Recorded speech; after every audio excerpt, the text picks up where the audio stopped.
अब आवाज आ रही है, ध्वनि प्रदर्शित हो रही है। बहुत आराम से फोन पकड़ के हिलाना नहीं, फोन भाई बड़ी मुश्किल से सेट किया।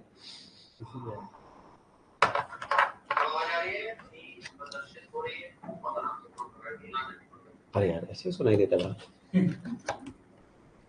चलो भाई, पढ़ाई करते हैं। पढ़ाई का नाम होता है पढ़ाई, और इसका कोई भी नहीं होता दूसरा ऑप्शन। आपका सामने जो व्यक्ति बने, इनका नाम है साइलेंसर साहब। ठीक है, ये हमारे देश के सबसे प्रमुख साइलेंट प्रधानमंत्रियों में से एक रहे हैं। बट देखिए, आज हिंदी की स्लाइड आपको नहीं दिखेगी, परेशान मत होइएगा, मैं समझा सब दूंगा। तो सर हिंदी नहीं है, हिंदी नहीं है, हिंदी नहीं है करके हाय तौबा ना मचाइएगा। प्रधानमंत्री मनमोहन सिंह जी जब ये गद्दी पर बैठते हैं, इनको खुद नहीं पता होता इन्हें गद्दी मिलने वाली। ये एक ऐसे रहस्यमयी व्यक्ति हैं इस जीवन के, मतलब इनका जीवन ही रहस्यों से भरा है। 1991 में गए थे नॉर्मल एमपी बन के, फाइनेंस मिनिस्ट्री दे दी गई। इसके बाद यहाँ गए थे नॉर्मली, पथ में जाएंगे समोसे पूरी खाएंगे ये बोलते हुए गए। मैडम जी ने कहा बेटा तुम्हें प्रधानमंत्री बनाएंगे, बस इनका मुंह बन गया।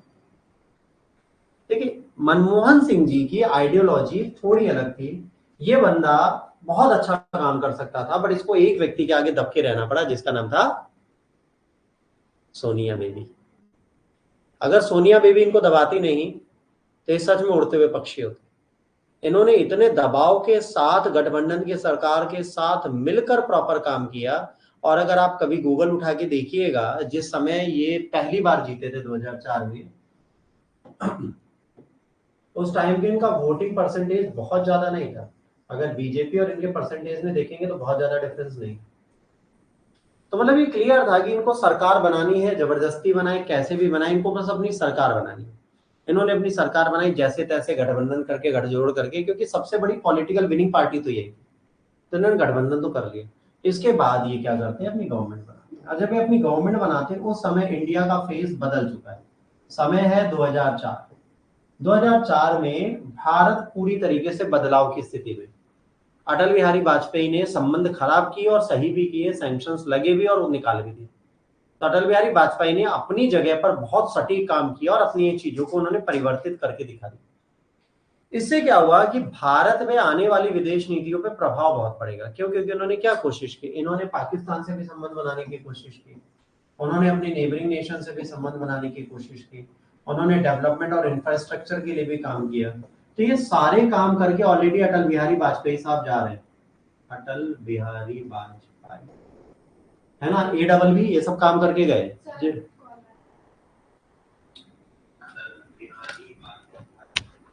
इसको फ्लाइट मोड पे डालना पड़ेगा।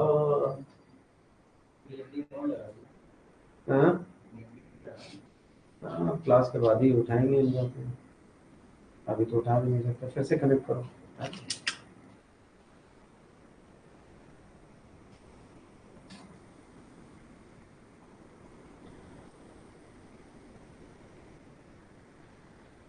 एक मिनट बेटा।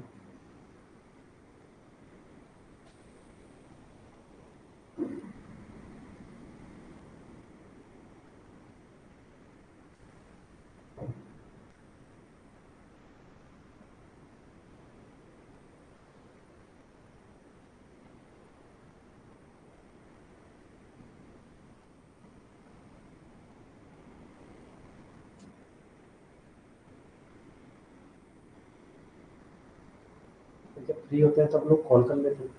अरे फ्री ना हो तब कॉल किया करो। बेटा एक मिनट हो गया, हमें अपना फोन फ्लाइट मोड पे रखना पड़ेगा।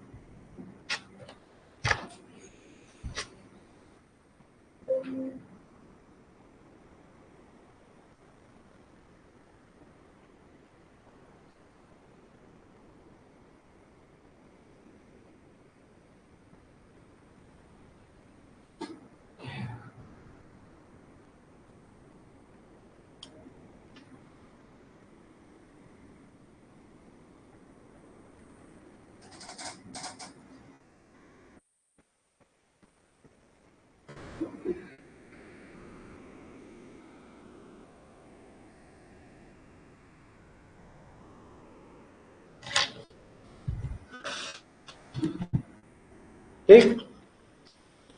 आवाज आ ही रही होगी, कोई दिक्कत है नहीं उसमें, चलो। तो यहाँ पर ये भाई साहब जब सरकार में आते हैं तो उस टाइम पे नेशन में बहुत सारी चीजें बदल रही हैं। इंटरनल पॉलिटिक्स बहुत ज्यादा बदल चुकी है। आज जो इंटरनल पॉलिटिक्स है वो बिल्कुल अलग तरीके से काम कर, जो आंतरिक राजनीति है वो पूरी अलग ढर्रे पर चल रही है, उसको आप बिल्कुल नहीं बदल सकते। क्यों? क्योंकि भाई यहाँ पर गठबंधन है। याद रखना, इन्होंने आईआर में बहुत चीजें मटिया मेट भी की है, अभी वो भी बताएंगे। आईआर के टाइम पर इनको स्टेट को सुनना पड़ता था, स्टेट गवर्नमेंट ने इनको सपोर्ट कर रखा था।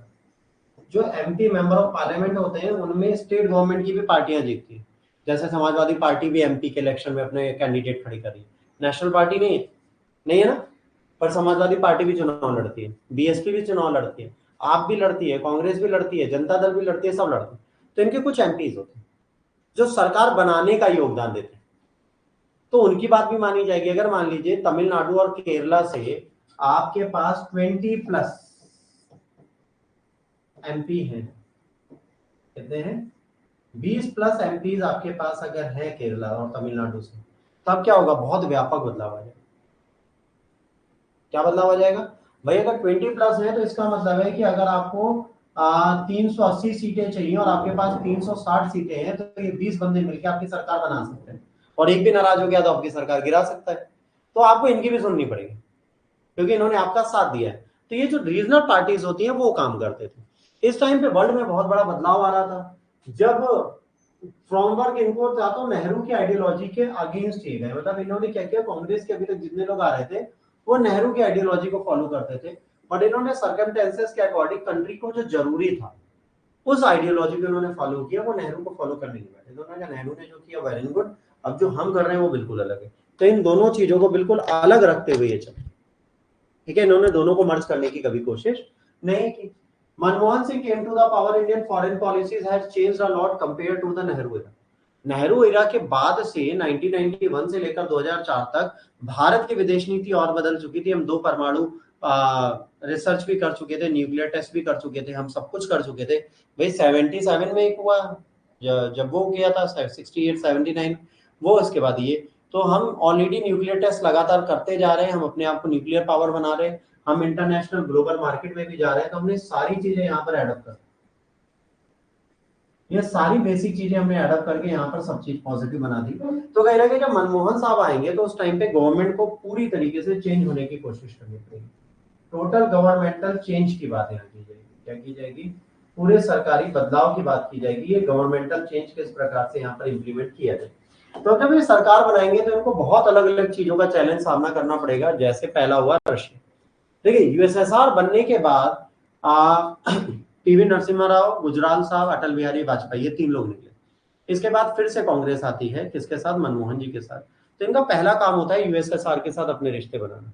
तो जाहिर सी बात है, जब ये रियलाइज करते हैं कि इंडिया का जो रिश्ता है वो कितना अच्छा होना चाहिए, तो ये सबसे पहले क्या करते हैं, मनमोहन सिंह वेलकम किए जाते हैं इनकी कंट्री के विजिट में 2007 में।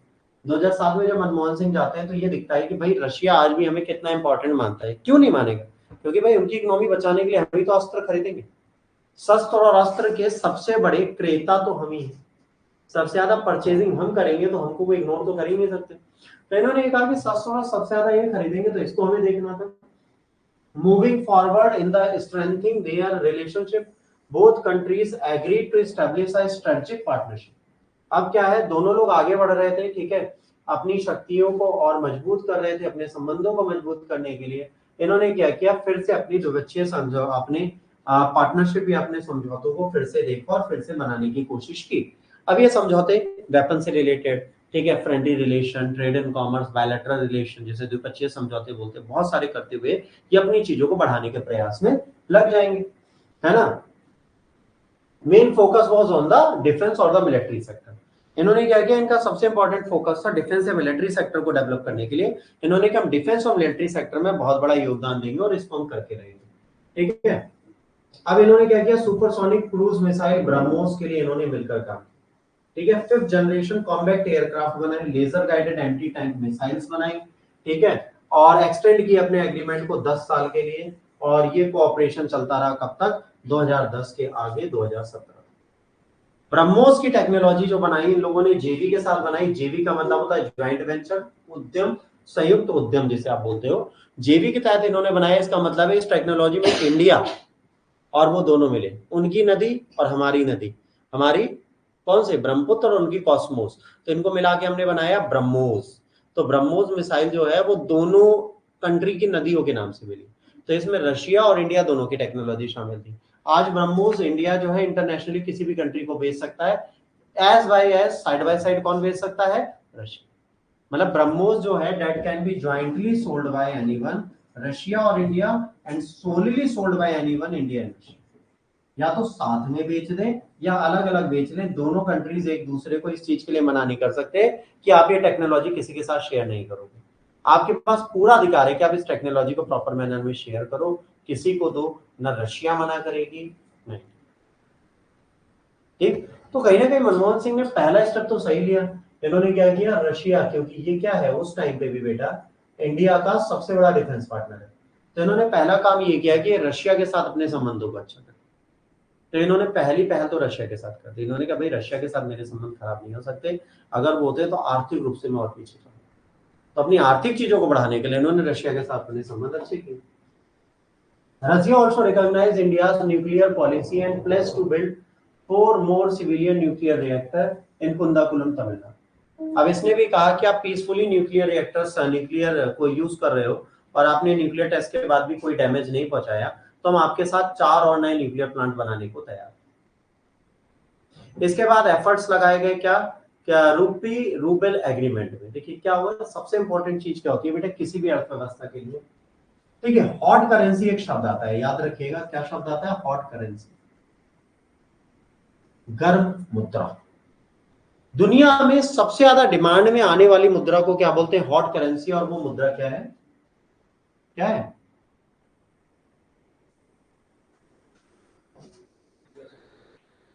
डॉलर। कहां का, यूएसए का, और यूएस डॉलर। विश्व के सबसे ज्यादा जो इंटरनेशनल ट्रेड्स हैं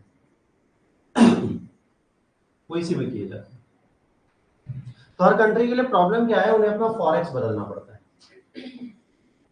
फॉरेन एक्सचेंज में क्या होता है, फॉरेन एक्सचेंज में आपके पास क्या होना चाहिए, फॉरेन एक्सचेंज में आपके पास इनकी करेंसी होनी चाहिए, यूएसए। अच्छा, कुछ कंट्रीज जो बहुत ज्यादा ट्रेड एंड कॉमर्स करती है वो क्या करती है, अपनी लोकल करेंसी में ट्रेड एंड कॉमर्स करना चाहती है। तो मनमोहन के टाइम से हम ये प्रयास कर रहे थे कि इंडिया रूबेल में काम हो, मतलब अगर इंडिया को कुछ खरीदना है तो हमें वो इंडियन करेंसी दे दें, हम उसको चेंज करके रूबल रख लेंगे अपने पास, और जब हमको चाहिए होगा तो हम आपको रूबल दे देंगे, आप उसे इंडियन करेंसी में चेंज कर लीजिएगा। तो हम दोनों के पास एक दूसरे की फॉरेन एक्सचेंज में करेंसी आ जाएगी। अगर हम लोगों के पास एक दूसरे की फॉरेन एक्सचेंज में करेंसी आ जाएगी तो आने वाले टाइम पर हम इसको प्रॉपर यूटिलाइज कर सकते हैं, हमें किसी अदर नेशन के सपोर्ट की जरूरत नहीं पड़ेगी। अभी क्या होता था, अगर इंडिया को कोई भी सामान रशिया से खरीदना है तो वो क्या करता था, वो यूएसए के पास जाता था या यूएसए के डॉलर के पास जाता था और उतनी अमाउंट की इंडियन रुपीस चुकाता था, और जितने का सामान है उतना डॉलर रशिया को देता था। सेम रशिया करता था, रशिया को जब इंडिया से कुछ लेना होता था तो वो उतने रुपए रूबल में चुकाता था यूएसए को, और उससे डॉलर खरीदता था और वो इंडिया को देता था। तो ये एक साइकिल एज इट इज चलती रही। ठीक, इसी को स्ट्रॉन्ग करने के लिए हमने कोशिश की, तो जब इंडो रूबल में हो गया तो ट्रेड एंड कॉमर्स हमारा इजी हो गया। अभी मैं आपसे कहूं कि बेटा आप अपनी करेंसी में मुझे फीस नहीं दे सकते, ना यूपीआई कर सकते, आप सबको मुझे फीस जो है वो अमेरिकन डॉलर में देनी। तो आप मेरे पास आए अपने इंडियन रुपीज लेके, आपने कहा सर एडमिशन कर दूं, मैंने कहा नहीं करेंगे। कह रहे पैसा ना है, हमने कहा हमें चाहिए नहीं, हमें डॉलर चाहिए। अब पहली हैक्टिक क्या हुई, आप पहले एक बैंक ढूंढो, फिर वहां जाओ, ठीक है, वो भी कैश लेके जाओ या बैंक में लेके जाओ, फिर उसको डॉलर में कन्वर्ट कराओ, फिर हमको।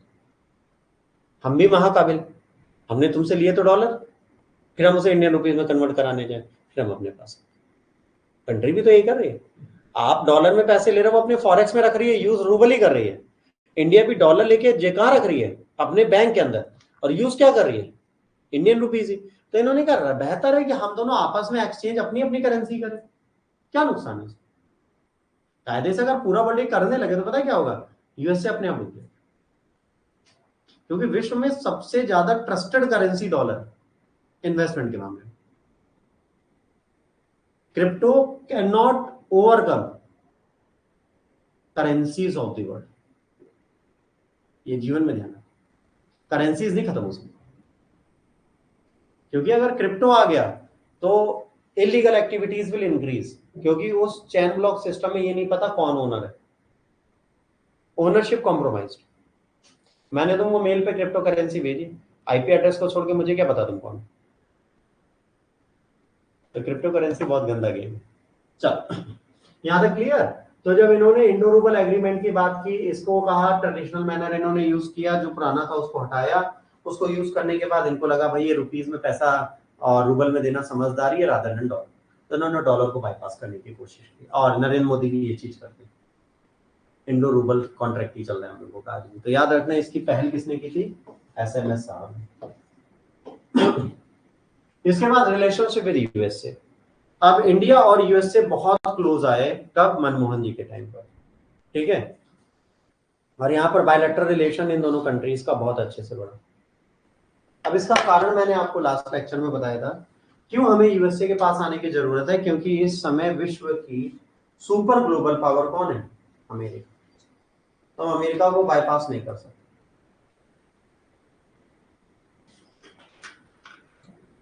किसी भी कीमत पर अमेरिका को हमारे लिए बाईपास करना बिल्कुल मुश्किल है। तो हम अमेरिका को बाईपास नहीं कर सकते थे, तो हमें इनसे संबंध बनाने थे। अब भाई इंडिया ने ये सोचा कि सोवियत यूनियन के जाने के बाद अब हमारे को यूएसएसआर की जगह यूएसए से रिश्ते बनाने पड़ेंगे, और काउंटर बैलेंस करने के लिए किसको, जो एक चाइना बहुत पावरफुल हो रही है, इसके लिए हमें रशिया और यूएसए दोनों की जरूरत पड़ेगी। तो एक ब्रॉड परसेप्शन ये था कि जो यूएसए की लीडरशिप है वो जो है वो इंडिया के साथ क्लोज टाई बनाना चाहते हैं, और यूएसए भी बनाना चाहता है। तो हमने कोशिश की रिश्ते अच्छे करें। इसके बाद जब लिबरलाइजेशन इंडियन इकोनॉमी का हुआ, तो सबसे ज्यादा अट्रैक्शन जो हुआ वो किसने किया, यूएस से। सबसे ज्यादा इन्वेस्टमेंट इंडिया में इनिशियल फेज में किसने किया, यूएसए ने किया। ये बहुत बड़ी चीज थी। और एक perceived fearful expansion of the terrorist orientation Islamic fundamentalist जो नॉर्थ वेस्टर्न रीजन में आ गए थे, वो भी इंडिया और अमेरिका को पास में ला रहे थे। देखिए अमेरिका भी आतंकवाद झेल रहा है इस टाइम पे 2001 से, और इंडिया आतंकवाद झेल रहा है बहुत पहले से, 93 से झेल रहा है। तो इंडिया और यूएसए के पास आने का कारण इस्लाम या मध्य पश्चिम एशिया में फैलने वाला आतंकवाद। तो उस मिडिल वेस्ट एशिया का जो आतंकवाद था उसने एक बहुत बड़ा कारण बनाया, जिससे यूएसए और इंडिया एक दूसरे के साथ क्लोज टाइज में आ गए, और इन लोगों ने अपने रिश्ते अच्छे किए, क्योंकि आतंकवाद के खिलाफ दोनों देश मिलकर लड़ने की प्रतिबद्धता दर्शाते, वो डे वन से एक प्रतिबद्धता दर्शाते थे कि हम दोनों मिलकर लड़ेंगे, ठीक है, वी विल क्वेरल ज्वाइंटली, ये चीजें डे वन से कहते हैं, ठीक। तो इन दोनों के एक व्यापक संबंध बनने स्टार्ट हो गए। अब इस बैकग्राउंड में इंडिया एंड यूएसए ने एक historical civil nuclear deal sign की, ठीक है, और उसमें 3 ऑब्जेक्टिव थे जो इस इनिशिएटिव में रखे। मैंने आपको कल कहा था, याद है, 1, 2, 3 एग्रीमेंट पढ़ के आने, आधा कहा था। तो कौन बताएगा 1, 2, 3 एग्रीमेंट, हाथ खड़ा करें, बताओ बच्चों, 1, 2, 3 agreement.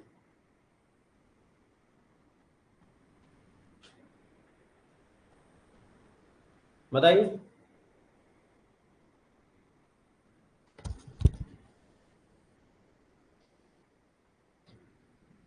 I just want to know about 1, 2, 3 agreement, civil nuclear deal with US. क्या थे?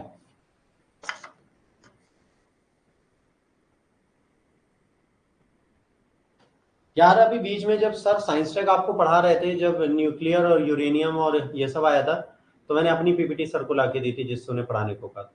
तो उसमें यूरेनियम इनरिचमेंट, हाई यूरेनियम लो, तुमने तो साइंस टेक में पढ़ा हुआ है, हाई एंड लो यूरेनियम के बारे में सारी चीजें बताई गई थी। उससे रिलेटेड चीजें यहाँ पर बताने की कोशिश की जा रही है। तो उसमें क्या था, अमेरिका इंडिया को लो एनरिच्ड यूरेनियम सप्लाई करेगा। क्या सप्लाई करेगा, लो एनरिच्ड यूरेनियम। यूरेनियम 2 होते हैं, एक लो एनरिच्ड, एक हाई एनरिच्ड। हाई एनरिच्ड 80% से ऊपर अगर यूरेनियम है, ठीक है, टेंडेंसी में एनरिच, तो वो क्या होगा, न्यूक्लियर वेपन्स बनाएगा। उससे नीचे होगा तो एनर्जी के काम आएगा। तो इन्हें लो एनरिच्ड यूरेनियम की बात की देने के लिए, और ये भी देने के लिए कोई भी एनपीटी और सीटीबीटी नहीं साइन करता, तो उस कंट्री को नहीं दिया जाता था। अमेरिका ने इंडिया को एक्सेप्शन की तरह देखा। और एक्सेप्शन की तरह देखकर उन्होंने क्या कहा, उन्होंने कहा कि हम आपके साथ ये ट्रीटी साइन करने को तैयार। अमेरिका के 123 एग्रीमेंट के साइन करने के बाद जो अदर न्यूक्लियर सप्लायर ग्रुप हैं, देखिए यहाँ पर मैंने 123 एग्रीमेंट पढ़ने की क्यों कहा था बेटा, पहले तो आपको एनएसजी समझ में आता है, न्यूक्लियर सप्लायर ग्रुप कौन होते हैं, फिर आपको एनपीटी समझ में आता है और सीटीबीटी समझ, नॉन पॉलिफरेशन ट्रीटी भी समझ में आता, सीबीटी सीटीबीटी भी समझ में आता और ये भी समझ में आता। तो इसलिए आपको मैंने पढ़ने को दिया था और किसी भी महानुभाव ने नहीं पढ़ा। पढ़ा?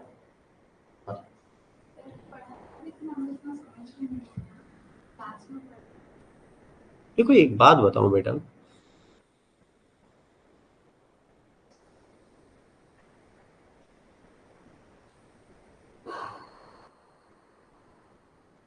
कभी कोई फरिश्ता तुम्हारे सामने खड़ा हो गया ना, तुम ये कहोगे सर कल आना, अभी मन्नत मांगने का मन नहीं है। नहीं होता, तत्काल इफेक्ट दिखाना पड़ेगा। तुम बढ़िया भभूत जलाए बैठे हो, तुम्हें से ऐसे आकृति लेते हुए बढ़िया माता रानी प्रकट हो गई, कहीं मांगो बस क्या मांगना है, तुम बेहोश हो गए और बिना थोड़े ना डुलाएंगे ना चली जाएंगे। आपको अगर कोई काम दिया जाता है then you have to monitor that perfectly. 123 agreement पढ़ाने का कारण मेरा 123 एग्रीमेंट नहीं था, वो ये बताता है कि जो न्यूक्लियर सप्लायर ग्रुप थे उनको एक नया रास्ता मिल गया इंडिया के साथ न्यूक्लियर डील करने का, कि अगर अमेरिका सीटीबीटी है ना और इनको साइन किए बिना इनको अंदर डाल सकता है एनपीटी और इसके साइन के बिना, तो हम क्यों नहीं। तो ऑस्ट्रेलिया भी इनके साथ आ गया, रशिया भी इनके साथ आ गया न्यूक्लियर के लिए, इसके बाद यूरोपियन यूनियन भी इनको न्यूक्लियर सप्लाई देने लगे। तो सोचो सिर्फ अमेरिका के एक 123 एग्रीमेंट ने भारत की न्यूक्लियर कैपेबिलिटीज के लिए फ्यूल की डिपेंडेंसी खत्म। सैंक्शंस लगने के बाद भी हमें न्यूक्लियर सप्लाई मिल रही है।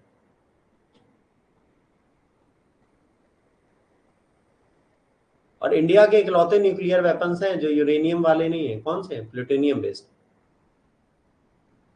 बेटा हम लोग बहुत ईमानदार हैं, हम चीटिंग नहीं करते। इंडिया को इसीलिए दुनिया मानती है because we never cheated anybody. हमने हर एक व्यक्ति का हमेशा साथ,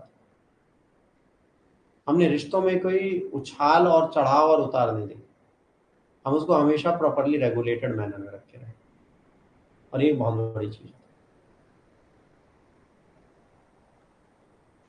ठीक, तो मैं उम्मीद ये करूंगा कि आप लोग अभी घर जाएंगे जब, तो एक बार फिर से NSG CTBT NPT proper manner में। बाकी आईआर में तो मैं बाद में पढ़ाऊंगा।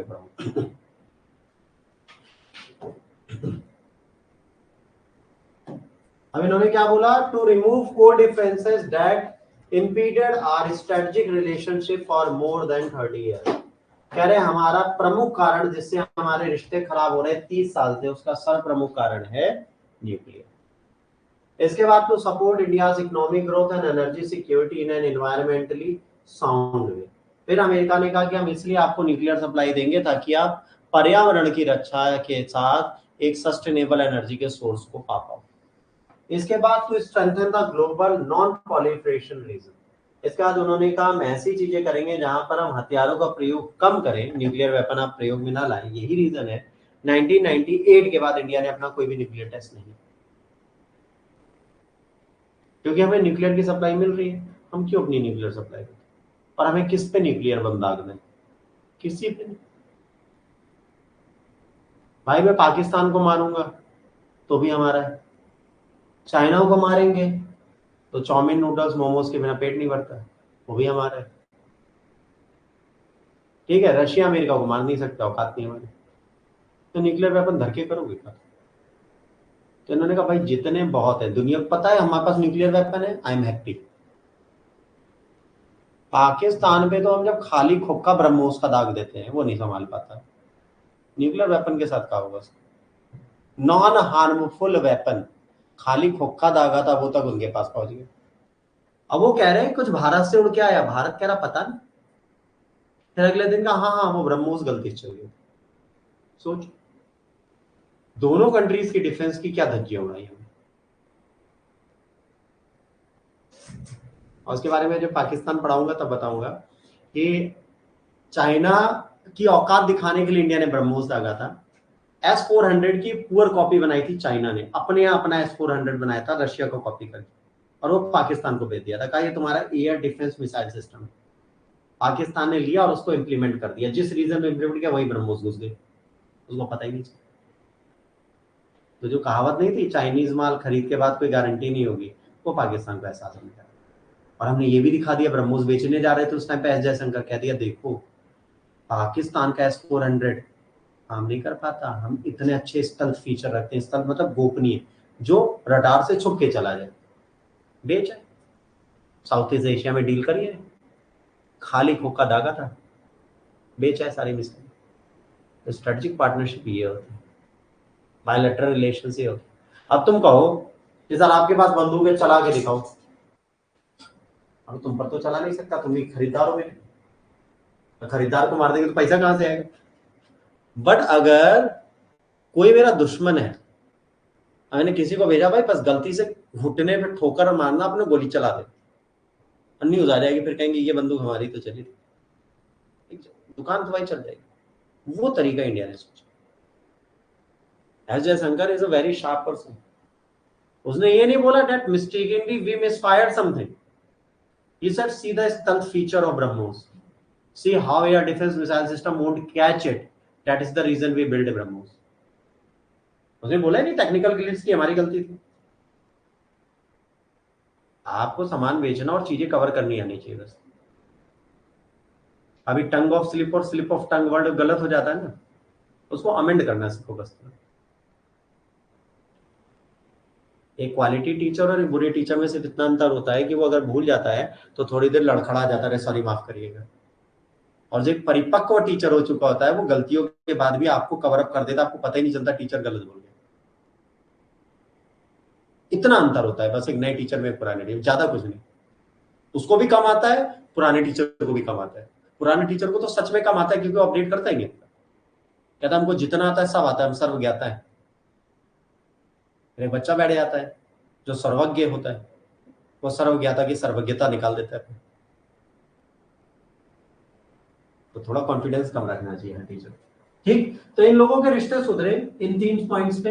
इसके बाद the deal is seen as the watershed in US-India relation, introduced a new aspect of the international order. The deal lifted 3-decade US moratorium on nuclear trade with India. It's provided US assistance to Indian civil nuclear energy program and expanded US-Indian cooperation in energy and satellite technology। 3 decade से जो भारत के खिलाफ था कि हम nuclear में India को support नहीं करेंगे, उसने 1-2-3 एग्रीमेंट के बाद भारत के साथ अपने संबंधों को नए आयाम पे ले गए। भारत की ऊर्जा सुरक्षा तथा उपग्रह प्रक्षेपण के क्षेत्र में सहायता के मार्ग अग्रसरित किए। इससे क्या हुआ, आने वाले टाइम पे इसरो को भी टेक्निकल असिस्टेंस मिलनी स्टार्ट हो जाएगी। किससे? यूएसए से। अब हमारे एस्ट्रोनॉट्स भी सीखने जा सकते हैं। जैसे हमारा गगनयान मिशन है जो आने वाला है 2 साल बाद, उस गगनयान मिशन के लिए हमारे एस्ट्रोनॉट कहाँ ट्रेनिंग ले रहे हैं? रशिया, यूएसए नहीं गए। तो सोचिए इतना हो जाएगा, उसका बाद हमें ट्रस्ट किस पर है? रशिया। एक दिन हम लोग बात करेंगे क्या सच में हम चंदा पे उतरे थे? यूएसए सच में चंदा पे उतरा था कि मजाक करते? क्योंकि आज भी एक प्रश्न आता है कि 1959 से लेकर 78 और 80s तक सब चंद्रमा पे उतरे, फिर इंसान की जगह फिर से सैटेलाइट की भेजे जा रहे हैं। ऐसा क्या है चंद्रमा पे? ये कोई उतरना नहीं चाहता।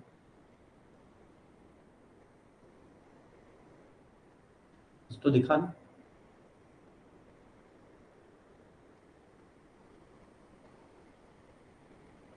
क्या पता वहां पहुंचे हो, गौरव सर फोन पे बात कर, अरे ट्रक पहुंच रहा है 5 मिनट में, अरे तुम लोग कब आए? ये भी हो सकता है।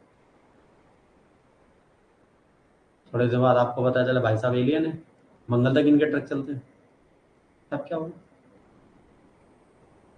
कुछ ना कुछ तो रहस्य होता है। बट यही है कि यूएसए रहस्य को छुपाता है, यूएसएसआर और इंडिया बताते। तो यूएसए ने आज तक नहीं बताया वो सच में मंगल और चंद्रमा पे जाएगा कि नहीं जाएगा। चंद्रमा में गया नहीं गया हमको भी नहीं पता। और हम तो चंदा पे जाएं तो सच में थोड़ी बहुत मिट्टी उसकी ले ही है, बहुत महंगी बिकती है इंडिया में। Moon soil is the most expensive thing. मिल जाए तो ले आइएगा, घर पे रखिएगा, चंद्रमा कभी खराब नहीं होगा। मतलब हंसी मजाक की बात है। चलिए, साइलेंट फीचर्स। इंडिया ने agreed to allow inspectors from the International Atomic Energy Association, the United Nation nuclear watchdog group access to its civilian nuclear programme, placing 14 of its 22 power reactors under IAEA safeguard permanently।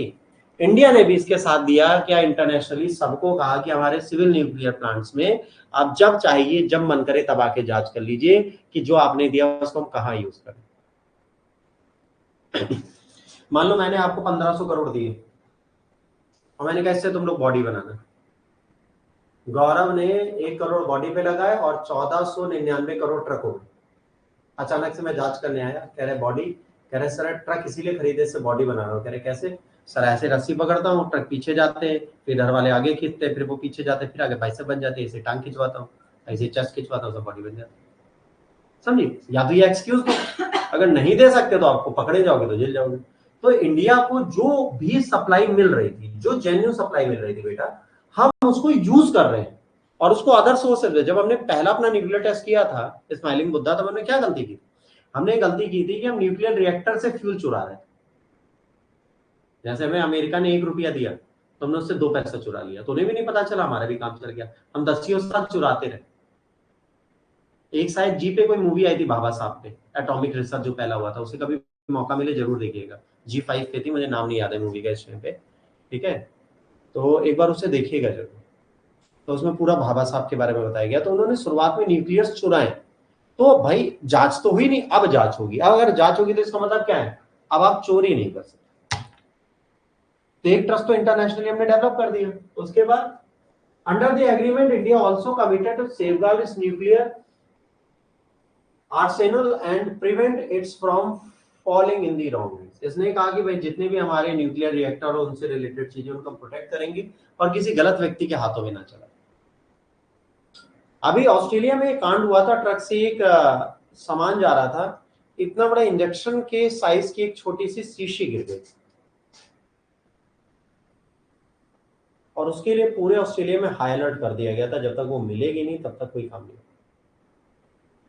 तो ये सोचिए, इतना छोटा भी radiated organ अगर कोई है, radiated है, कोई भी मैटर है, मटेरियल है, अगर वो गलती से कोई खोल दे तो एटमॉस्फेयर खराब हो सकता है, रिस्क हो सकता है।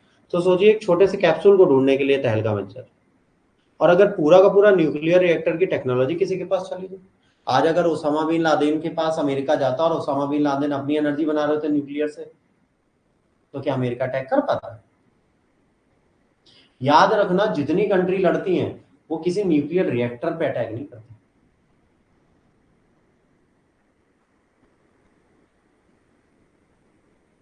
कोई ये कहता है सर यूक्रेन और रशिया का वॉर इतना आगे क्यों गया, क्योंकि Ukraine is also a nuclear power country, civil nuclear power उसका बहुत, तो सीधे बमबारी हर जगह नहीं कर सकते।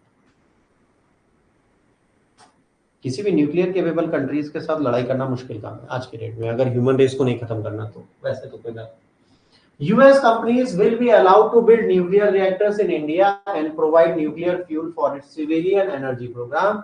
An approval by the nuclear supplier group lifting the ban on India has also cleared the way for other countries to make nuclear fuel and technology sales to India. जब यूएसए ने अपना लिफ्ट बैन किया तो nuclear supplier group ने भी अपना ban lift कर दिया कि जो न्यूक्लियर सप्लायर ग्रुप की अदर कंट्रीज हैं वो भी न्यूक्लियर रिएक्टर का सामान और फ्यूल इंडिया में बेच सके। कितना अच्छा हुआ। 1, 2, 3 एग्रीमेंट साइन होते ही इंडिया के लिए चारों तरफ से रास्ते खुल गए। तो मनमोहन की जीत है कि हार है? स्टार्ट कब हुआ था? पीवी नरसिम्हा राव के टाइम से ऐसा प्लान। खत्म कब हो रहा है? मनमोहन के time. India would be eligible to buy US nuclear technology including material and equipment that could be used to enrich uranium and reprocess plutonium. जो हमारी कंट्री में पाया जाता है प्लूटोनियम, उसको रीप्रोसेस करने के लिए भी जो टूल्स हैं वो हम अमेरिका से खरीद सकते हैं। अच्छा, अमेरिका ने इतनी दरिया दिली क्यों दिखाई? 2007-8 में ग्लोबल स्लोडाउन आ चुका था, विश्व भर में तुम युद्ध कर रहे थे। अगर इंडिया तुमसे डिफेंस नहीं खरीदा तो एक ही चीज खरीद सकता है, न्यूक्लियर।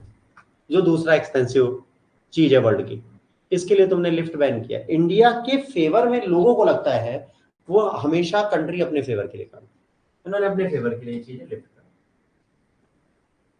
इसके बाद India committed to signing the additional protocol which would allow more intrusive IA inspections or its civilian facilities. India also agreed to continue its moratorium on nuclear weapon testing. इसने ये कहा कि हम कमिट करते हैं कि आप एडिशनली हमारी जब भी चाहें जांच करिए और आने वाले टाइम पे हम कोई भी न्यूक्लियर टेस्ट नहीं करेंगे, जो आज भी ये कंटिन्यू करते हैं। In 2008, IAEA Board of Governors approved India's Safeguard Agreement, paving the way for India's consideration as a nuclear supplier group. The United States played an important role for getting an exemption for India at nuclear supplier group to permit trade with India's expanding peaceful nuclear sector. विश्व का इकलौता देश है भारत, अभी भी ध्यान रखना, जिसने एनपीटी और सीटीबीटी नहीं साइन किया, तब भी इसे विश्व में न्यूक्लियर सप्लाई मिलती है, और ये मिलती है मनमोहन जी के पास। अगर कोई कहे कि सरकार कोई भी अच्छी बुरी होती है, तो आपको पता है कि जीएसटी ब्रेन चाइल्ड किसका है? Manmohan. UID, unique identification number, जिसे आधार कार्ड बोलते हैं, किसका ब्रेन चाइल्ड है? मनमोहन। बुलेट ट्रेन किसका चाइल्ड आइडिया है? इनका नहीं। Metro was started in 2002 in Delhi. That was the birthstone by वो कौन थी दिल्ली की सीएम, यूपी की, बड़ी अच्छी नाम थी उनकी मैडम का, अरे एक गाना नहीं था,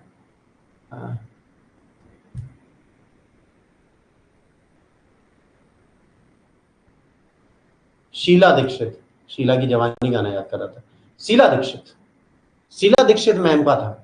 अब मैम गाने से याद उनका नाम है, तुम करे क्या? अब जब माय नेम इज क्या क्या क्या शीला की जवानी याद आए तो शीला दीक्षित याद है। शीला दीक्षित मैडम जी की देन थी, और उस टाइम पे कौन था? अटल बिहारी। और मेट्रो का कंस्ट्रक्शन यूपी में, लखनऊ में होना बहुत बड़ी चीज नहीं थी बेटा। इसको फुलफिल करना, ऑन टाइम इसको ऑन कर देना और अगले फेज तैयार कर देना। कानपुर मेट्रो बन गई बीजेपी के टाइम पर, आपको पता भी नहीं चला। गए हो कभी कानपुर घूमने? गए हो कानपुर में मेट्रो देखी है? कानपुर के मेडिकल कॉलेज जाना कभी, उसको क्या बोलते हैं? बड़ा अच्छा नाम है, कानपुर के मेडिकल कॉलेज को क्या बोलते हैं?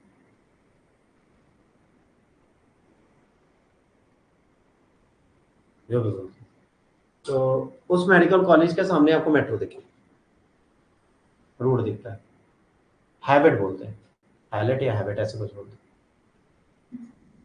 तो वहां के हॉस्पिटल के पास भी आपको मेट्रो स्टेशन मिलेगी, ठीक है। कानपुर में आगे सोचिए, लखनऊ के बाद, लखनऊ को होल्ड करके हमने सबसे ज्यादा सोफिस्टिकेटेड जगह पर मेट्रो तैयार करा दी। तो वो बड़ी चीज नहीं है, कंस्ट्रक्शन कोई भी कर सकता है, क्योंकि उसमें सरकार को तो सिर्फ अप्रूवल करना है, काम तो इंजीनियर्स को करना है, उन्हें सरकार से कोई मतलब नहीं है। LNT have no relation with government, उसको मतलब पैसों से, ठीक। तो अब यहाँ पर क्या हुआ, इनको पूरी की पूरी परमिशन मिल गई, तो कहीं, हाँ बेटा,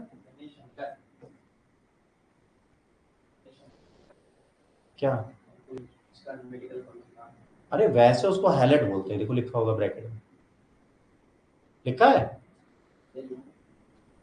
शॉर्ट फॉर्म में इसको हैलेट बोलते हैं, दिखा नहीं, दिख जाएगा। अब पाकिस्तान, भैया मनमोहन के टाइम पे भी तो पाकिस्तान रहेगा, खत्म तो हो नहीं जाएगा। और आतंकवाद की चरम थी मनमोहन के टाइम पे। आपको पता है क्या हुआ था? मनमोहन सिंह जी के टाइम पर भारतीय सैनिक पीओके के एरिया में पकड़े जाते हैं और बिना सर के उनकी डेड बॉडी यहां भेजी जाती, धड़ भेजा जाता है, सर नहीं भेजा, और उसके बाद भी मनमोहन सिंह जी कोई एक्शन नहीं लेते। मतलब ये इसमें नहीं होगा, but that was the time then we all were shocked कि एक कंट्री के लोगों को पकड़ा जाता है, आर्मी को, और आर्मी का सर काट के उनकी धड़ को भेजा जाता है, सर को नहीं भेजा जाता, डिसरिस्पेक्ट किया जाता है आर्मी मैंस के प्रोटोकॉल्स को, और उसके बाद भी इंडिया कुछ नहीं। अब दूसरी साइड हमारे मोदी साहब को देख लो, अब घर में घुस के मारो बैठे, तो हम कह रहे हैं कि 3-4 लाख का चालान काट दे, कोचिंग का चलेगा, सारे कोचिंगों का काटे चलेगा, बस चलाने काटे, उसके बाद ज्यादा ना गुजरे। चलो चलेगा। Relationship with Pakistan during the period India and Pakistan failed to converse the Kashmir issues, broader peace agreement, the relationship touched the new low in 2008 Mumbai attack and ensuing evidence that attackers were backed by the Pakistani military and intelligence establishment। भाई साहब बहुत important चीज यहाँ पर क्या हुआ कि भैया अगर आप 2008 के कांड को याद करते हैं तो आपकी रूह कांप जाती है, परंतु यदि आप 2008 में थे धरती पे, तो यदि आप बच्चे थे 5-6 साल के, तो आपके लिए वो एपिसोड किसी काम का नहीं। मेरे हिसाब से मैं अगर अपनी कैलकुलेशन करूं तो मैं कितने साल का हो गया था, मैं बताता हूँ। 6 इधर जोड़ो, 10 उधर जोड़ो, 16 और 8 और जोड़ो, 23 साल का था। 1 साल माइनस होता है ना, अरे 84-85 1 साल ना, 23 साल का। उस 23 साल में मेरा बर्थडे बनना था और बर्थडे वाला दिन ही था। हम लोग मूवी देखने गए थे, बढ़िया बिंदास, वेवी एक था, वहीं से देख के 4 बाग होते हुए आ रहे थे, और तभी कांड हो गया, है ना। उससे पहले और भी घटनाएं हुई हैं 26 नवंबर को। और भाई साहब जो रेड अलर्ट और हाई अलर्ट होता है देश में, वो बड़ा खतरनाक। तो यहाँ क्या हुआ, मुंबई के सी पोर्ट के एरिया में फिशरमैन जाते थे, वहां पे कस्टम और पुलिस नहीं रहती थी और आर्मी नहीं रहती थी। तो वहां से वो जब लौट रहे थे तो टेररिस्ट जो पाकिस्तान से हाई सी में उन्हें मिले, उन्होंने नाविक को मार दिया, एक नाविक को बचा के रखा, और वो सारे उसी के साथ नाव में बैठ के गेटवे ऑफ इंडिया से भारत के अंदर घुसे। भारत की गलियों में 6-7 आतंकवादी जो आए थे, वो ग्रेनेड AK-47 लेके सड़कों पे घूम रहे थे, सब सिक्के हुए कि कुछ नरीमन पॉइंट गए, हाँ ना, एक जर्मन बेकरी थी वहां गए, कुछ लोग CST गए, जो वहां का छत्रपति शिवाजी टर्मिनल था, CST वहां गए, हाँ उसी को CST बोलते हैं, छत्रपति शिवाजी टर्मिनल, ठीक है, जैसे मुंबई लोकल की मेट्रो ट्रेन बोलते। वहां पहुंचे और इन्होंने क्या किया, ना हिंदू देखा, ना सिख देखा, ना मुस्लिम देखा, ना बच्चा देखा, ना महिला देखा, उन्होंने गोलियां बरसाने स्टार्ट। इसमें बहुत सारी पिक्चरें बनी है, कभी फुर्सत मिले देखिएगा। इस कांड ने पूरे देश को हिला दिया, पूरे देश को एक आतंकवादी घटना ने हिला दिया। इसके बाद सबको लगा ये सब जन्नत हूरों के पास चले जाएंगे, एक नहीं बचेगा, और गलती से कासाब बच गए। जब कसाब साहब बच गए तो इन्होंने उगल दिया कि हम पाकिस्तान से हैं, हमें अम्मी वो यहाँ रहते हैं, और हमें एक लीगल प्रूफ मिल गया ये सब पाकिस्तान से है। तो हमने उनसे बहुत सम्मान से बोला कि सर देखिए आपने पाकिस्तान से लोगों को भेजा, उन्होंने कहा हमने भेजे ही नहीं। उन्होंने कहा जो मर गए इनको आप ले लीजिए, कोई बात नहीं, हम मानते हैं आपने नहीं भेजा, पर इनके परिवारों को इनकी डेड बॉडी दे, कह रहे हमने लिए ही नहीं, हम नहीं लेंगे। हमने उनको दफनाया, फिर कासाब को हमने बढ़िया बिरयानी खिलाई है 10-12 साल, है ना, उसके बाद उनको फांसी मिली। तो कासाब साहब ने सारी चीजें खोल दी, हमें एक प्रूफ मिल गया। तो भारत और पाकिस्तान के संबंध पूरी तरीके से डाउनफॉल पे चले गए। अब भारत के सारे सिंगर्स जो पाकिस्तान से आए थे सारे बैन कर दिए गए, भारत में आतिफ असलम जैसे सिंगर अब नहीं रह सकते, ठीक है, जो पाकिस्तान से आके भारतीय नागरिकता ले चुके थे वो यहाँ रह सकते थे, बाकी सब गायब हो गए। जैसे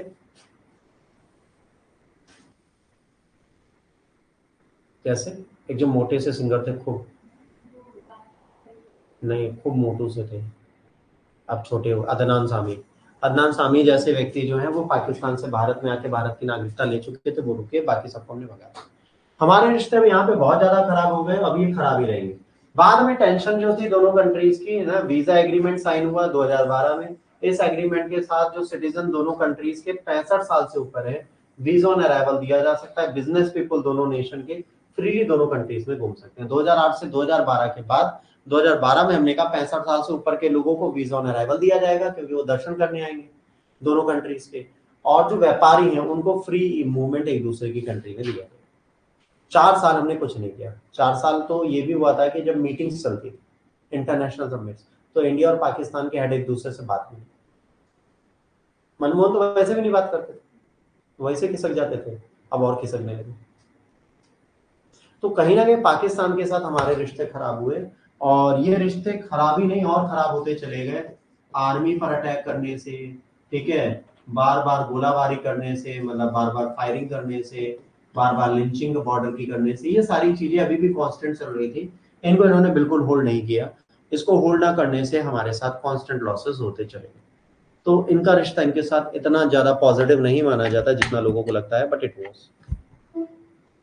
अब बात आती है अबाउट चाइना। चाइना जो है, चाइना भी कोशिश कर रहा है कि इंडिया के साथ अपने रिश्ते सुधार ले during the Manmohan rain. But Manmohan के रेन में भी यहाँ पे एक प्रॉब्लम ये आ रही है कि इनके रेन में भी हर चीज इंप्रूव नहीं हो पा रही। उसके इम्प्रूव ना होने का कारण बच्चों ये है कि मनमोहन सिंह जी ये चाहते हैं कि आप बॉर्डर डिस्प्यूट्स को ठीक से सॉर्ट आउट करें, एंड चाइना इज थिंकिंग कि इतनी जल्दी तो इसको हम सॉर्ट आउट करेंगे नहीं जितना आप सोच रहे हैं। We are not here to solve any sort of things with you. तो यहाँ पर ये बात हुई कि मोर इम्पोर्टेंट डेवलपमेंट हुए इनके पीरियड में। चाइनीज प्रीमियर वेन जियाबो जो थे वो भारत में आते हैं, और agreement on the political parameters and guiding the principle of settlement of India China's boundaries agreement, इस पे एग्रीमेंट पे साइन करने की बात आती है। एक एनवायरनमेंट बनाते हैं पीस एंड फ्रेंडशिप का। चाइना ऑफिशियली रिकॉग्नाइज करता है है ना, Sikkim as the inalienable part of the India, making Sikkim no longer an issue on India China relation. इसी टाइम पर जब ये आते हैं, बॉर्डर का एग्रीमेंट साइन होता है जिसमें लोग आपस में बैठ के वार्तालाप करेंगे और फिर डिसाइड करेंगे। तो उस टाइम पे बस ये एक चीज कहते हैं कि चलो सिक्किम तुम रखो, सिक्किम पे आज से मैं कुछ नहीं कहूंगा कि मेरे, पर बाकी जगह तो मुझे करो होंगे। मैं हूँ चाइना, स्टिक से हूँ खाता, और स्टिक तो हाथ में हमेशा रखता हूँ। तो इन्होंने कहा मैं नहीं छोड़ूंगा आपको। इसके बाद 2013 में टेंशन दोनों कंट्रीज में और बढ़ गई, जब 3 वीक का स्टैंड ऑफ हो गया इंडिया चाइना ट्रूप्स का लाइन ऑफ एक्चुअल राइट के बीच में, लद्दाख और अस्कई चीन के पास। लद्दाख और अस्कई चीन के साथ पैंगोंग सोको लेक है, वहां पर फिंजरेस पॉइंट 1 2 3 4 इंडिया का है, और 5 6 7 8 हमने चाइना को दे रखा है। चाइना ने एक्यूपाई कर रखा है फिंजरेस पॉइंट 3 4 भी, और इंडिया कहता है जाओ, कह रहे मैं तो पेट्रोलिंग कर रहा हूं, तुम क्यों जाओ, तुम जाओ। ये लोग आपस में वहां पे भी लड़ते रहते हैं, तो ये बॉर्डर से रिलेटेड स्टैंड ऑफ होने लगता है। दिस टेंशन वॉज डिफ्यूज्ड, ये कब हटी, जब इंडिया ने एग्री किया to demolish the live in bunkers and China agree to withdraw its troop. India ने कहा कि जो लद्दाख और अस्कई चीन के पास हमने बंकर्स बनाए जहां हमारी आर्मी रह रही है, हम उसको डिस्ट्रॉय, बट आप भी अपनी आर्मी यहां से हटाओ। अच्छा देखिए, यहां पर बात ही आती है, इंडिया ने तो कह दिया कि हम अपने लिव इन बंकर हटा देंगे, बट इस चीज की गारंटी कौन लेगा कि चाइना आर्मी हटा देगी। ये एक इशू चाइना के साथ हमेशा रहा है बच्चों। चाइना कभी भी अपनी चीजों को हटाता नहीं है, कभी भी अपनी चीजों को रिमूव नहीं करता। तो जब वो अपनी चीजों को रिमूव नहीं करता, तो कहीं ना कहीं इंडिया चाइना के रिश्ते कॉम्प्रोमाइज होते रहते हैं। इंक्रोचमेंट एक बहुत बड़ा वर्ड है जो चाइना की आदत है, जबरदस्ती जमीनों को हथियाना। तो हथियाने वाले काम सारे ये चलाते रहते हैं, तो इसको आप कभी नहीं रोक सकते। इसके बाद मनमोहन की डॉक्ट्राइन क्या था, मनमोहन साहब क्या सोचते?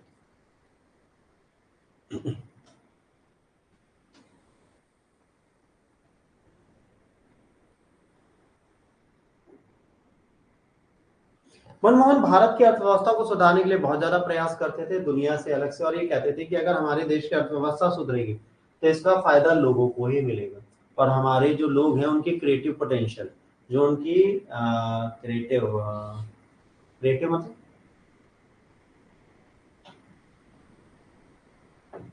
क्षमता, तो पोटेंशियल होता है क्रिएटिव। क्रिएटिव को हिंदी में क्या कहते हैं, काल्पनिक तो नहीं कहते, क्रिएटिव बड़ा अच्छा वर्ड है बेटा। क्रिएटिव की हिंदी क्या होती है?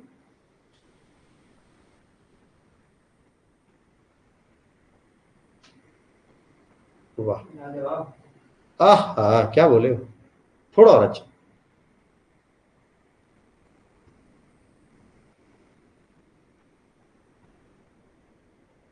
क्या होता है बेटा क्रिएटिव हिंदी में?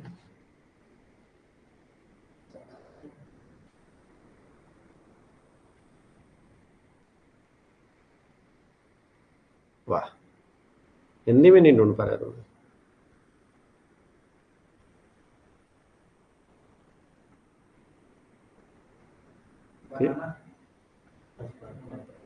रचनात्मक, ठीक है, रचनात्मक क्षमता उनकी क्या होगी और आगे बढ़ेगी। Stable long term naturally beneficial relations जो है सब मेजर पावर्स के साथ मिले।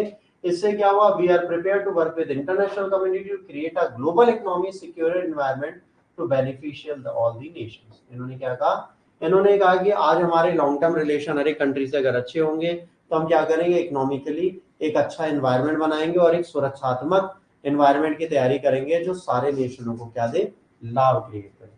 We recognize that the Indian subcontinent shared destiny requires greater regional cooperation and connectivity। इन्होंने कहा हम ये रिकॉग्नाइज करते हैं कि इंडियन सबकॉन्टिनेंट जो है, ठीक है, वो ग्रेटर रीजनल कॉर्पोरेशन मतलब क्षेत्रीय सहयोग दे तथा संपर्क साधे। इससे क्या होगा, हम स्ट्रेंथन करेंगे अपने इंस्टीट्यूशनल कैपेसिटीज को ताकि हम अपनी कनेक्टिविटी को लोगों के साथ जोड़ सकें। भाई जाहिर सी बात है, आसपास के जो नेशंस हैं उनसे हमारे रिश्ते अच्छे तभी होंगे जब उनके साथ हम जुड़ेंगे। और जुड़ने का मतलब ये नहीं है फोन पे जुड़ेंगे, हमारे पास से ट्रेड एंड कॉमर्स बहुत अच्छा हो, ट्रांसपोर्टेशन अच्छा हो, वेज हो, इन्वेस्ट करने के लिए रास्ते हो, तभी तो कंट्री खुश होगी आपसे, है ना। और वो तब होगा जब हम रास्ते खोलेंगे। इसके बाद our foreign policy is not defined merely by our interest but also by the values which are very dearer to our people. इन्होंने कहा हमारी पॉलिसीज जो है वो हमारे लाभ को नहीं दिखाती बट हमारे वैल्यूज को दिखाती हैं जो हमारे लोगों के हृदय में बहुत ज्यादा करीबी से विद्यमान है। हम किसी को धोखा नहीं देते हैं, है ना, हम हमेशा अपनी जरूरत से ज्यादा लोगों की सहायता करने का प्रयास करते हैं। भारतवासियों की एक खास बात है, भारत अंदर से जो भी हो बात अलग है, पर दुनिया में ये है कि हम लोग बहुत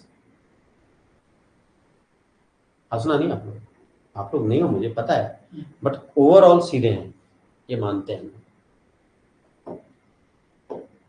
तो आदमी आदमी काट डाले मौका मिले तो। ठीक, यहां तक बेटा हमने क्या क्या बात कर ली, हमने बात कर ली किस प्रकार से जवाला, अरे किस प्रकार से हमने जेएल नेहरू से अपनी चीजें स्टार्ट की। जेएल नेहरू के बाद किस प्रकार से शास्त्री जी ने अपने रिश्ते बनाए, फिर किस प्रकार इंदिरा गांधी ने अपने रिश्ते बनाए, इंदिरा गांधी के बाद किस प्रकार से, बताओ, राजीव गांधी ने अपने रिश्ते बनाए, राजीव गांधी के बाद किस प्रकार से मनमोहन सिंह ने, राव साहब ने अपने रिश्ते बनाए, फिर किस प्रकार गुजराल साहब ने अपने रिश्ते बनाए, किस प्रकार अटल बिहारी ने अपने रिश्ते बनाए, किस प्रकार मनमोहन सिंह ने अपने रिश्ते बनाए। ये सारा है एक एरा, ये पूरी एक सदी अलग है। और एक नई सदी लिखने के लिए एक व्यक्ति आए जो भाइयों और बहनों बहुत अच्छा बोलते हैं, उनकी सदी पूरी अलग जाएगी। उन्होंने देश के आईआर को ही बदल डाला। देश में पहली बार ऐसा होता है विश्व में इतिहास में, कोई बंदा प्रधानमंत्री शपथ लेने से पहले सार्क नेशंस को बुला, एशिया नेशंस को बुलाया, सब आओ मेरे पीछे। ये कोई और नहीं कर सकता था, माननीय नरेंद्र मोदी जी ही कर सकता था, और उन्होंने करके दिखाया। 2014 में बैठते ही आईआर चालू कर दिया, इधर शपथ ले रहे थे, उधर अमित से कह रहे थे शाहवा उसको पकड़ के रखना, मारेंगे ससुरे को, बहुत वाला है, मिठाई के नाम पे सबको गिरा गिरा के मारते हैं। सोचिए आईआर की आइडियोलॉजी नरेंद्र मोदी जी ने जो बदली, भारत आज जिस कद पर है ना इंटरनेशनली, उसको लाने का योगदान 2014 से 2024 तक जो गया है बच्चों,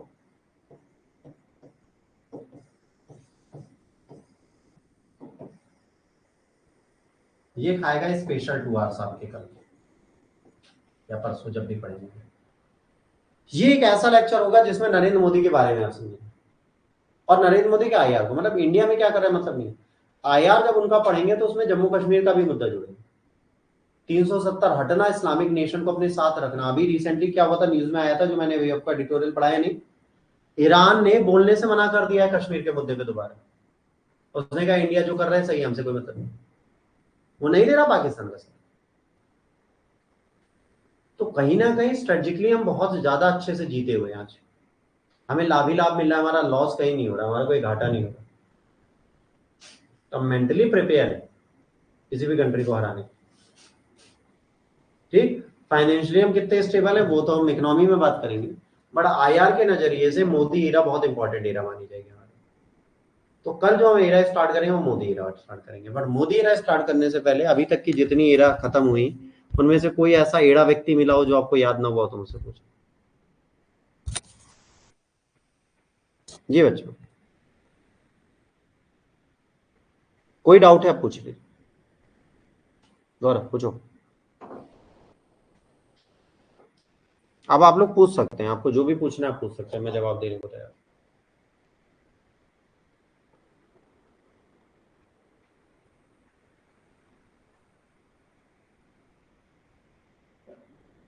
नहीं पूछो, पूछो। वो हुआ था इसका 1992 में, सर ये मनमोहन सिंह फाइनेंस मिनिस्टर थे उस समय, सर उस समय हुआ क्या? उस समय क्या हुआ था? उस समय क्या हुआ था कि 1989 और 90s में हमारे देश में फॉरेक्स नहीं रह गया था, विदेशी मुद्रा नहीं रह गई थी। और अगर हमारे पास विदेशी मुद्रा नहीं होगी बच्चों, तो हम क्या नहीं खरीद सकते? विदेशी मुद्रा अगर हमारे पास नहीं होगी तो हमारे साथ सबसे बड़ा इशू ये होगा कि हम पेट्रोल नहीं खरीद सकते, हम फ्यूल नहीं खरीद सकते। और उस समय देश को क्या चाहिए था? फ्यूल। तो फ्यूल के लिए हमें क्या चाहिए? फॉरेक्स चाहिए। फॉरेक्स के लिए हमने क्या किया? अपना सोना गिरवी रखना स्टार्ट किया था बैंक ऑफ जापान में, और वहां से हमने फॉरेन करेंसी लेके सोना खरीदने, सोना बेच के अपना डॉलर लेना स्टार्ट कर दिया। कब तक करते हैं? फिर एक ऐसा टाइम आया नरसिम्हा राव के टाइम पर, जब नरसिम्हा राव प्रधानमंत्री बने, उससे पहले कुछ मीडिया ने देखा कि ट्रकों मुंबई के आरबीआई से क्या निकल रहा है, तो उन्होंने क्या दिया, हम भारत का सोना बाहर गिरवी रख रहे हैं, हम भिखारी होने वाले। जब ये न्यूज आ गई तो सरकार को सतर्क होना पड़ा। सरकार को ये लगा कि अब हम इन चीजों को, अभी पाकिस्तान का रिलेशन बनाएंगे कहाँ बेटा? अभी तो बनाएंगे, अभी तो बनाए नहीं। मनमोहन के साथ पाकिस्तान का रिलेशन सिर्फ 2008 का आतंकवादी घटना के बाद रिश्ता खराब होना था, और कुछ नहीं था। अभी यहाँ पर बात ये हुई कि अब हम फ्यूल कैसे लेंगे? तब मनमोहन सिंह और पीवी नरसिम्हा राव को एक नया आयाम ढूंढना था, क्योंकि अब सोना गिरवी नहीं रख सकते। तो बेटा जब सोना गिरवी नहीं रख सकते तो हमें देश की अर्थव्यवस्था को बदलने के लिए नई आइडियोलॉजी चाहिए। तब सरदार मनमोहन सिंह और राव साहब ने मिलकर एक आइडियोलॉजी बनाई जिसे बोला जाता है राव मनमोहन मॉडल। उस मॉडल के तहत हम लाए ग्लोबलाइजेशन, प्राइवेटाइजेशन, लिबरलाइजेशन। जब हमने अपनी अर्थव्यवस्था को ग्लोबल किया तो सारी कंट्रीज हमारे इन्वेस्ट करने आएंगी। अब इन्वेस्ट तो इंडियन रुपीज में करेंगे, तो हमें डॉलर देंगे, तो हमारा फॉरेक्स बढ़ गया। हम तेल खरीदने लगे, तुम हमारे यहाँ बिल्डिंग बना रहे हो, हमारे एम्प्लॉयमेंट भी बढ़ गया। भाई मैगडी में बर्गर बेचने के लिए कौन खड़ा होता है? अमेरिकन की इंडियन? आलू कहाँ से बन के आते हैं? इंडिया की अमेरिका? इंडिया। टिक्की कहाँ को होती जाती है? इंडिया की अमेरिका? इंडिया। ट्रांसपोर्टेशन और ट्रक वाला तो अमेरिका ना था, लिफ्ट ऑफ योर माल, ऐसा तो नहीं होता। इंडिया ना था, मैडम जी मैग्निक सामान आया उठाए ले, इंडिया। तो कहीं ना कहीं एम्प्लॉयमेंट बढ़ा, सैलरी बढ़ी, दूरदर्शिता बढ़ी, ये हमारे लिए लाभ था। तो ग्लोबलाइजेशन से हमें क्या मिला? अगर ग्लोबलाइजेशन अकेले लाते, प्राइवेटाइजेशन ना लाते, तब हमें दिक्कत। जब हम निजीकरण लाएंगे तभी तो कंपनियां इंडिया में आएंगी और भारतीय कंपनी भी इन्वेस्ट करेंगी ना प्राइवेट में, तो प्राइवेटाइजेशन भी जरूरी था।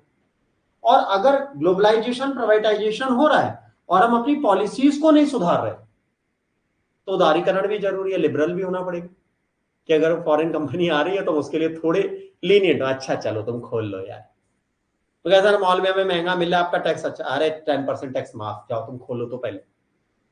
क्योंकि अगर वो बढ़िया जाता, गुस्सा जाता, कहता हमारा पैसा वापस, जो हम जा रहे हैं, हम तो तेल खरीद चुके थे उसके पैसे से, देते कहां से? तो हम इनको लिबरल दे रहे हैं, अब इन्हें लिबर्टी दे दी कि तुम्हारा जो मन करे तुम वो करो, हम तुम्हारा साथ दें। और जब हमने साथ देना स्टार्ट किया, चीजें हमारे फेवर में आने लगी। समझ रहे हो?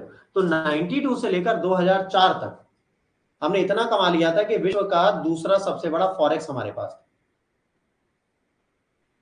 और इतना फॉरेक्स होने का कारण था कि 2008 की ग्लोबल इकोनॉमी में सरदार मनमोहन सिंह ने भारत को पॉजिटिव जीडीपी ग्रोथ दी।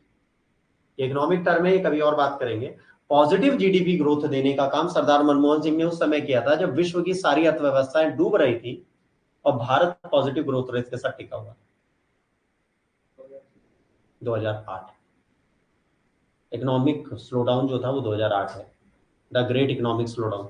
उस समय पर तकरीबन 16 से 17 लाख रुपए शेयर मार्केट में डूबे थे, उसके बाद से खेलना बंद कर।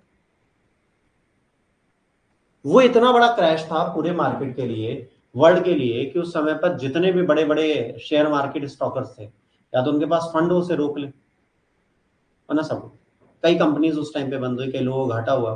तो उस टाइम पे लोगों का लॉस हुआ, और बड़ा लॉस हुआ।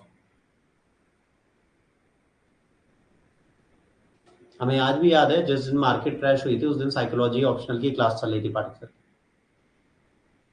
And when we seen the mobile, sir said no worries, I have lose more than 1 year, yet I am teaching, cheer up. So economic slowdown ने विश्व की अर्थव्यवस्था को पूरी तरह बदला, पर भारत की अर्थव्यवस्था पे कोई प्रभाव नहीं पड़ा। उसका रीजन था मनमोहन और उनकी दूरदर्शिता। आज भी भारत के लिए इकलौता ऐसा प्रधानमंत्री है बेटा जिसके भारत की करेंसी पे साइन भी, वह व्यक्ति है जो आरबीआई का गवर्नर भी रह चुका है। यह वह व्यक्ति है जो भारत का वित्त मंत्री भी रह चुका है। यह वह व्यक्ति है जो भारत का प्रधानमंत्री भी रह चुका है। तो इससे बड़ा व्यक्ति आपको कोई मिलेगा नहीं देश को चलाने के लिए। और मैं आज भी कह रहा हूं, अगर ये बीजेपी में होते तो आज भी वित्त मंत्री, क्योंकि इससे अच्छा निर्मला सीतारमण भी नहीं कर सकते। तो इसीलिए सरदार मनमोहन सिंह की फॉरेन पॉलिसीज जो थी वो हमेशा इकोनॉमिक गेन को देखते हुए थी। उन्होंने 1-2-3 एग्रीमेंट इसीलिए क्रैक किया कि देश की ऊर्जा के संसाधन खत्म होंगे तो हमारा ध्यान इधर से हटेगा, तब हम दूसरी तरफ ध्यान लगाएंगे। अगर हम इसी में लड़ते रह गए तो हम कभी अपना ध्यान कहीं और नहीं ले जा पाएंगे। इस प्रयास से इन्होंने कार्य किया, समझ रहे हैं? इसलिए इनके डेवलपमेंट का तरीका बिल्कुल नहीं। अब और कोई डाउट बेटा? अटल बिहारी वाजपेयी और नरेंद्र मोदी के आइडियोलॉजी में ज्यादा डिफरेंस शुरुआत में नहीं था, बाद में हुआ। जैसे अटल बिहारी वाजपेयी की ग्राम सड़क योजना और सड़कों का विकास नितिन गडकरी आज भी लेके चल रहे हैं। हमारे देश के ऑलमोस्ट मैक्सिमम गांवों को आज हमने पक्की सड़कें दे दी। कुछ ही गांव होंगे जहां कच्ची सड़कें होंगी, वरना हर जगह पक्की सड़कें हैं आज। जहां तक मैं गया हूं मुझे तो पक्की सड़कें गांव में मिली। अब कुछ लोग गांव हैं रह गए होंगे, हम बिल्कुल मानते हैं। पर ये कहो कि गांव की पगडंडी में घुसोगे तो पगडंडी होगी, नहीं।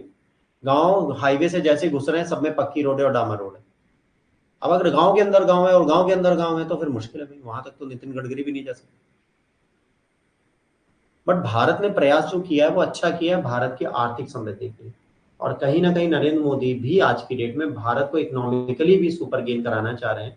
बट मारवाड़ी स्टाइल है, गुजराती है, तो जानते हैं गुजराती होता है पूरी तरह व्यापारी, उसको व्यापार समझ में आता है, व्यापार में घाटा भी होता है। तो भारत इस टाइम पे इतना बड़ा सट्टा खेल के बैठा है, जिस दिन घाटा हुआ हम सब जीरो। देखिए, भारत सरकार ने सबसे पहले सबसे बड़ी फैक्ट्रीज बंद की किसकी? बॉल बेयरिंग की। बॉल बेयरिंग आपको पता है, जो गोल गोल छर्रे बनते हैं जो लोगों को रोटेट करने के लिए बनते हैं, बॉल बेयरिंग का काम कैश पे होता है, जीएसटी पे नहीं होता। आपने जीएसटी ठोक दी। अब जो एक बॉल बेयरिंग का पैकेट 40 रुपए का बिकता था उस पर 18% जीएसटी लगा दो, 48 रुपए का हो गया। होलसेल में कौन खरीदेगा आपसे, और जीएसटी कौन भरेगा? देश की 78% से ऊपर बॉल बेयरिंग की फैक्ट्रीज बंद होगी। फिर अभी नरेंद्र मोदी साहब ने कहा है कि जितनी कोचिंग्स और जितने हॉस्पिटल है उनकी जांचें की जाएंगी। इलेक्शन के बीच में एक हफ्ते से उन्होंने ये चालू कर दिया। लखनऊ में बड़ी से बड़ी कोचिंग पे करोड़ों रुपए का पेनल्टी डाल के चले गए शिक्षा विभाग वाले। अभी भाई योगी की सरकार चल रही है, उनको कोई प्रॉब्लम ही नहीं है, अभी तो वो अभी यूपी में काम करा ही सकते हैं। आपने पेनल्टी तो डाल दी। आपका कहना है कि अगर आपके यहाँ एक फायर एग्जिट है, जैसे फायर का पाइप बाहर लगा है, अंदर आपको तब भी फायर एक्सटिंग्विशर हर एक क्लास में 4 और हर एक लाइब्रेरी में 12 रखने चाहिए। काहे रखें? जब वो पाइप पूरे 1600 स्क्वायर फीट का बुझा सकता है आग, तुम काहे रखें? इसलिए रखो क्योंकि वो सरकारी नियंत्रण में, उसमें उनको टैक्स मिलेगा, पैसा मिलेगा। और हर 2 महीने में उसे चला के देखो चल रहा है कि नहीं चल रहा। के पे चलाएं बताओ? अगरबत्ती जलाएं भगवान के मंदिर में, मां फूकें? इलॉजिकल बात है। उनका कहना है वेंटिलेशन कम है, एसी में बच्चे ठंडा जा रहे हैं, उनको वेंटिलेशन चाहिए। कौन सा वेंटिलेशन? बड़ा बड़ा एग्जॉस्ट फैन लगा दे ग्लास काट के। मतलब सारी लॉजिकल बात है। उनका कहना है आपकी रिसिप्ट और नंबर ऑफ स्टूडेंट्स अलग अलग दिख रहे हैं। उन्होंने कहा तुम हर बार लाइब्रेरी की रिसिप्ट आते हैं तो हर बार बच्चों का नाम रजिस्टर में मेंटेन करो, हम आके देखेंगे। इतने वेल्ले बैठे हम लोग। फिजिक्स वाले के तो कैंपस में जाके सुना के चले जाएंगे वो लोग। रजिस्ट्रेशन आपका कंपनी एक्ट में हो, फर्म में हो, कहीं हो, आपको शिक्षा विभाग में रजिस्ट्रेशन अब कराना पड़ेगा। तो कहीं ना कहीं सरकार की कुछ खामियां तो हैं, इनको आप डिनाई नहीं कर सकते। बट सिंपल सी चीज है, इससे क्या होगा, जो ट्रेड एंड कॉमर्स है या तो वो महंगा हो जाएगा। जैसे आज सर्विस सेक्टर अभी आपको अफोर्डेबल दिख रहा है, अभी हम आप ही की फीस पे 18% जीएसटी लगाने लगेंगे तो आप परेशान हो।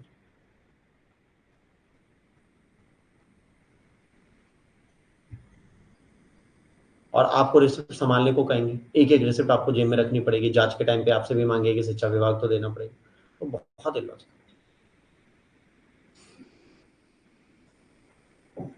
ठीक है, जो उनका मन है वो करें, पर ये कि हाँ चीजें खराब होंगी आने वाले टाइम पे, आपको समझ। चले, आज इतना ही करेंगे, कोई डाउट है तो प्लीज पूछ लीजिए। कल हम लोग नरेंद्र मोदी के बारे में पढ़ेंगे, एक महान शख्सियत हमारे देश की, एक महान व्यक्ति हमारे देश के, जिनके बारे में जितना कहो उतना कम है। ठीक है, आप इससे ज्यादा ना विराट कोहली के बारे में बात करेंगे, ना धोनी के बारे में, ना कैटरीना कैफ के बारे में, और ना कैटरीना कैफ के पतिदेव के बारे में। उनका नाम है विक्की कौशल।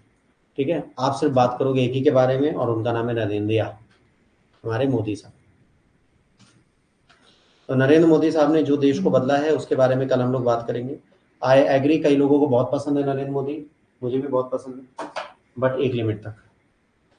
जहाँ देश हित की बात है वहां चीजों को बदल देना चाहिए। चलिए, इतना आज करते हैं, बाकी कल नरेंद्र मोदी के बारे में पढ़ेंगे।